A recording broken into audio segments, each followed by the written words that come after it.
آنے والی جو ذات ہے اس جیسی ذات نہ آپ سے پہلے اور نہ قیامت تک نہ آئی ہے نہ آئے گی۔ آپ علیہ الصلاۃ والسلام کی اگر سیرت کے کسی پہلو کو دیکھا جائے تو اس میں آپ بے مثل و بے مثال ہیں۔ سید کائنات کی سیرت طیبہ یکتا ہے۔ آپ علیہ الصلاۃ والسلام کی ذات اخلاق میں یکتا ہے۔ یکتا کا مقصد کہ آپ کا ثانی کوئی نہیں ہے۔ امام اعظم صلی اللہ علیہ وآلہ وسلم کردار میں یکتا ہیں۔ رسول معظم صلی اللہ علیہ وآلہ وسلم گفتار میں یکتا ہیں۔ آقا علیہ الصلاۃ والسلام اطوار میں یکتا ہیں۔ نبی رحمت علیہ الصلاۃ والسلام اسرار میں یکتا ہیں۔ حضرت محمد رسول اللہ صلی اللہ علیہ وآلہ وسلم کی ذات جیسا کوئی استاد کائنات میں موجود نہیں۔ آپ علیہ الصلاۃ والسلام کے اصحاب کی جماعت جیسا کائنات میں موجود کوئی نہیں، اور آپ جیسے اہل بیت جیسا کائنات میں موجود کوئی نہیں۔ حضرت محمد رسول اللہ صلی اللہ علیہ وآلہ وسلم دوائے خلیل ہیں اور نوید مسیحا ہیں۔ محمد صلی اللہ علیہ وآلہ وسلم سید کونین و ثقلین ہیں۔ سیدنا محمد مصطفیٰ صلی اللہ علیہ وآلہ وسلم سردار دو جہاں ہیں، سراج منیرہ ہیں۔ اللہ رب العالمین کی ذات کے ہم بار بار اگر صدقے جائیں، مر مٹیں، تو خالق کائنات نے تمام انبیاء کو کسی نہ کسی صفات سے دنیا کائنات میں مزین فرمایا۔ جیسے سیدنا حضرت آدم علیہ الصلاۃ والسلام کو اللہ کی ذات نے انابت عطا فرمائی، سیدنا حضرت نوح علیہ الصلاۃ والسلام کو استقامت عطا کی، سیدنا حضرت ایوب علیہ الصلاۃ والسلام کو اللہ کی ذات نے صبر عطا کیا، سیدنا سلیمان علیہ الصلاۃ والسلام کو اللہ کی ذات نے بادشاہت عطا کی، سیدنا حضرت ابراہیم علیہ الصلاۃ والسلام کو اللہ کی ذات نے خلیلیت عطا کی،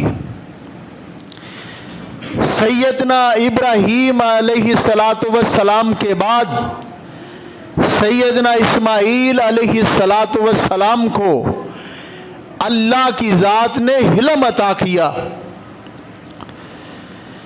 سیدنا حضرت موسیٰ علیہ الصلاۃ والسلام کو اللہ کی ذات نے کلیمیت عطا کی، سیدنا حضرت ہارون علیہ الصلاۃ والسلام کو اللہ کی ذات نے امامت عطا کی، سیدنا حضرت اسحاق علیہ الصلاۃ والسلام کو اللہ کی ذات نے بشارت عطا کی، اور سیدنا حضرت عیسیٰ علیہ الصلاۃ والسلام کو اللہ کی ذات نے نظامت عطا کی۔ اور اس رب العالمین نے یتیم مکہ کو، سراج منیرہ کو، حبیب کائنات کو، حضرت محمد رسول اللہ صلی اللہ علیہ وسلم کو حوض کوثر بھی عطا کیا، اور ساتھ ان تمام انبیاء میں جو صفات موجود تھیں ان کا گلدستہ بنا کے اس کائنات میں مبعوث فرمایا۔ یہ ہے میرے اور آپ کے آقا حضرت محمد رسول اللہ صلی اللہ علیہ وسلم کی عظمت اور شان۔ یاسین والقرآن الحکیم انک لمن المرسلین علی صراط مستقیم۔ اللہ رب العالمین نے اپنے پیارے حبیب حضرت محمد رسول اللہ صلی اللہ علیہ وسلم کو بھلائیوں والا بنا کر پیدا کیا ہے، نیکیوں والا بنا کر پیدا کیا ہے۔ مدینہ منورہ میں آپ علیہ الصلاۃ والسلام، مکہ مکرمہ میں آپ علیہ الصلاۃ والسلام پوری کائنات کے لوگوں کو ایک اللہ کی طرف بلاتے رہے، ایک اللہ کی وحدانیت کی دعوت دیتے رہے، اللہ کی توحید کی طرف بلاتے رہے اور بلاتے رہے، فرماتے رہے کائنات کے لوگوں، یہ جو بیت اللہ میں اور اپنے گھروں میں اور اپنے ساتھ تم نے بت بنا کے رکھے ہوئے ہیں، یہ نہ نفع دے سکتے ہیں نہ نقصان دے سکتے ہیں۔ حاجت روا، مشکل کشا، بگڑی بنانے والا، بیٹے دینے والا، بیٹیاں دینے والا، نہ دینے والا، دن کو بدل کر رات لانے والا، رات کو دن میں تبدیل کرنے والا، یہ صرف ایک ہی اللہ ہے۔ وہ جسے چاہے جو مرضی عطا کر دے، یا مانگنے والا مانگے تو اللہ رب العالمین اس کی دعا کو قبول فرما کے اللہ کی ذات اسے عطا کر دے۔ یہ میرے اللہ کی مرضی ہے۔ اور یہ نبی پاک علیہ الصلاۃ والسلام کی آمد کا مقصد یہ ہے کہ اپنے اندر چینج پیدا کی جائے۔ آپ کی آمد کا مقصد یہ ہے آپ کی سنت کو اپنایا جائے۔ آپ کی آمد کا مقصد یہ ہے نمازیں 5 وقت ادا کی جائیں باجماعت۔ آپ کی آنے کا مقصد یہ ہے کہ قرآن کی تلاوت کی جائے۔ آپ کے آمد کا مقصد یہ ہے کہ اللہ کے نبی صلی اللہ علیہ وسلم کے فرامین کو سینے سے لگایا جائے۔ محبت کا اظہار کرنا یہ ہے کہ آپ کی زندگی کو اپنایا جائے۔ اس کا نام محبت نہیں ہے جو پیغمبر علیہ الصلاۃ والسلام کی سیرت کے خلاف جاتی ہو اور آپ کی سنت کے خلاف جاتی ہو، اس کا نام محبت نہیں ہے میرے بھائی۔ آمد مقصد مصطفیٰ صلی اللہ علیہ وسلم کیا ہے؟ ہم آج اس مقصد کو بھول چکے۔ ہمیں چاہیے کہ ہم اپنے پیغمبر علیہ الصلاۃ والسلام کی آمد کے مقصد کو اپنائیں اور اس پر کار بند ہو جائیں۔ یہ نجات کا رستہ ہے۔ اپنی مرضی سے خوشی کے طریقے بھی اللہ کے نبی علیہ الصلاۃ والسلام نے بیان فرمائے ہیں، غمی کے سلیقے بھی بتائے ہیں، جینا اور مرنا بھی بتایا ہے، اٹھنا اور بیٹھنا بھی سکھایا ہے، مسجد میں داخل ہونا نکلنا بھی سکھایا ہے، کھانے کے آداب بھی موجود ہیں، پہننے کے بھی موجود ہیں، حجامت کے بھی موجود ہیں، چلنے کے بھی موجود ہیں، نظر بلند کرنے کی بھی موجود ہیں، نظر کو جھکا کے چلنے کے بھی موجود ہیں۔ آپ علیہ الصلاۃ والسلام کا کسی کے دروازے پہ جا کے دستک دینے کا طریقہ بھی موجود ہے، جواب دینے کا طریقہ بھی موجود ہے۔ کیا ہم نے ان تمام چیزوں کو پس پشت تو نہیں ڈال دیا؟ اگر ڈال دیا ہے تو آپ نے آمد مصطفیٰ صلی اللہ علیہ وسلم کے حقوق کو بن و ان پورا نہیں کیا ہے۔ اور اگر آپ واقعتاً اس پہ کاربند ہیں تو پھر یقیناً آپ سمینا و اطعنا اس کے مستحق ہیں۔ اگر کاربند نہیں ہے تو پھر ہمیں فکر کرنی چاہیے. آج وقت آپ سے تقاضا کر رہا ہے. یہ وقت کل آپ کے پاس نہیں ہوگا. یہ ٹائم کل آپ کے پاس نہیں ہوگا. آج ضرورت اس بات کی ہے کہ اللہ کے نبی صلی اللہ علیہ وسلم کی بتائی ہوئی سنتوں کو اپنایا جائے. اور میں یہ بات 12 مرتبہ کہہ چکا ہوں کہ حضرت رسول اللہ صلی اللہ علیہ وسلم اپنی ولادت کے دن روزہ رکھا کرتے تھے. کیا کرتے تھے؟ روزہ رکھا کرتے تھے. ولادت با سعادت کے دن ہم رکھتے ہیں؟ غور تو کرو. آپ نے کبھی نماز نہیں چھوڑی. ہم کتنی چھوڑتے ہیں ایک دن میں؟ غور تو کرو. آپ تلاوت کیا کرتے تھے, صحابہ کو سنایا کرتے تھے, سنا بھی کرتے تھے. اور حدیث پاک میں آتا جبریل امین آتے تھے, ان کے ساتھ آپ علیہ الصلوۃ والسلام قرآن کا دور کیا کرتے تھے.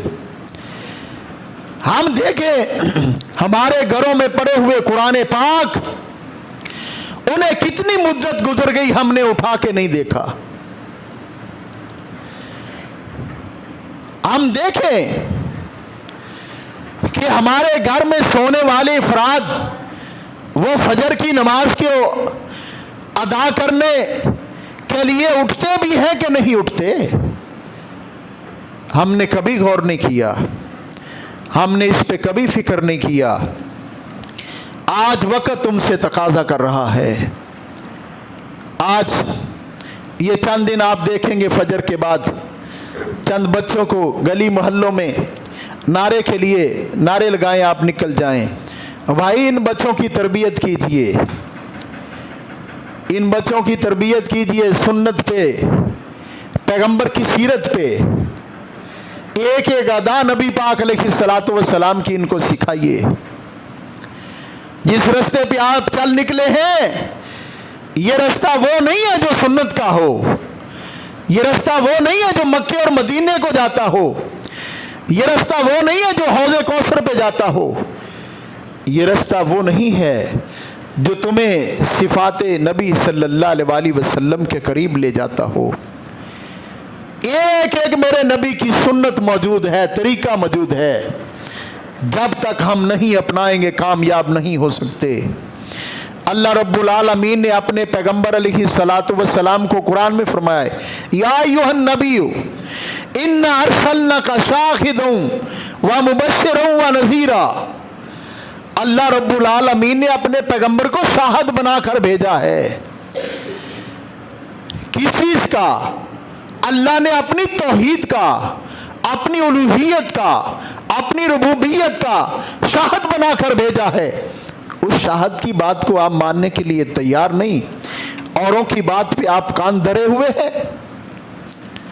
اس شاہد کی بات مانو جس کو اللہ نے شاہد بنا کر بھیجا ہے, اور پھر مبشر بنا کر بھیجا ہے, آپ کو خوشخبری سنانے والا. کس چیز کی؟ جنت کی. اور نذیر بنا کر بھیجا ہے, آپ کو یہ خبر دے کہ جہنم برا ٹھکانہ, اسے بچ جاؤ. کیا ہم اس پہ عمل پیرا ہیں؟ ہم اس کو مان رہے ہیں؟ نہیں مان رہے. کیوں نہیں مان رہے؟ کس چیز کی علت ہے؟ آپ اس کو سمجھنے کی کوشش کیوں نہیں کر رہے؟ آج وقت تم سے اور میرے سے یہ تقاضا کر رہا ہے. آمد مصطفیٰ صلی اللہ علیہ وسلم کا مقصد کیا ہے؟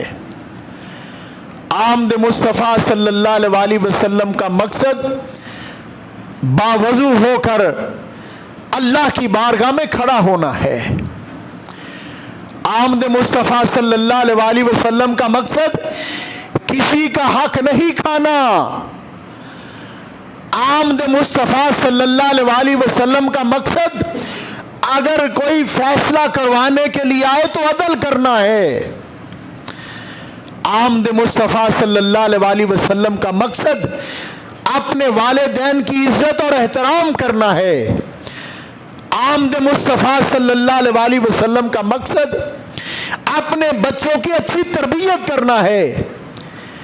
آمد مصطفیٰ صلی اللہ علیہ وسلم کا مقصد اپنے بچوں کو اخلاقی لحاظ سے اور دینی لحاظ سے اور دنیاوی تعلیم بھی دے کر ایک بہترین مسلمان بنانا ہے، ایک موحد بنانا ہے۔